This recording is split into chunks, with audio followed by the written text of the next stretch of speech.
Hand up, I'm guilty. A lot of our videos focus on couples, but a lot of you watching are actually single. Now, from a retirement and tax perspective, a lot changes, especially your retirement withdrawal strategy. So how you should be drawing down your portfolio in retirement.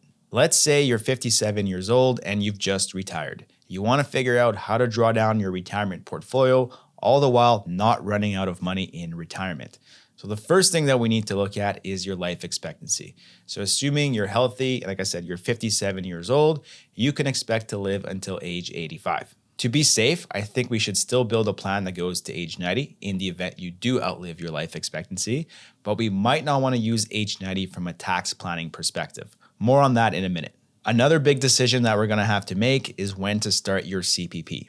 Now, in most cases, the math says that you should defer CPP because you're going to receive more in the long run. However, there is a lot of gray involved in this decision, so you can't just look at the math answer.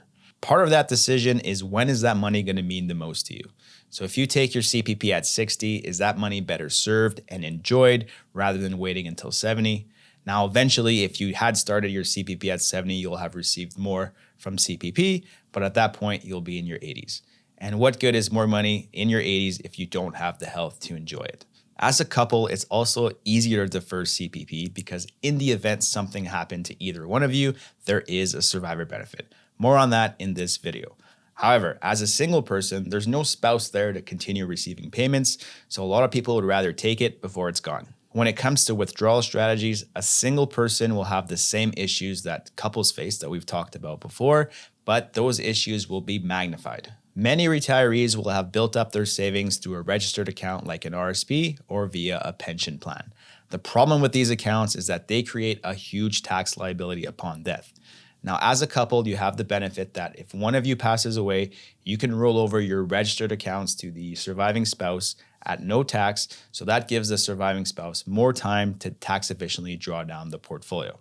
As a single person, you don't have that same advantage, so your estate could potentially be looking at a hefty tax bill upon your death. Here's an example of a strategy that works for a couple, but not necessarily a single person. So here we have a 57-year-old couple, and this is a strategy that we would use to draw down their portfolio tax efficiently throughout retirement. So they have non-registered accounts, TFSAs, and registered accounts as well. And the registered accounts are the ones in blue here. So those are the ones that we're going to want to draw down efficiently. So as we can see, we're pretty aggressive with our withdrawals. And by the time we reach the plan's end, when they're 90 years old, there's very little or next to nothing left in those registered accounts. So there isn't a huge tax liability for the estate. Now, if their individual life expectancies are both 85, there's a good chance that one of them lives until 90, so we have more time to draw down the portfolio efficiently. As a single person, we still want to build out a plan that goes to age 90 in case you do outlive your life expectancy, but we're going to want to change the withdrawal strategy. So here's the same strategy we did for a couple, but for an individual instead. So same idea, we draw down the registered accounts over time, although the odds that you live to 90 are not as good as the couple because they have two chances at it. So the issue with this strategy is that if you do live to your life expectancy of 85, there is still $380,000 left in your registered accounts exposed to tax. And if you happen to die sooner, so let's say age 80, there's still over $630,000 left in those registered accounts.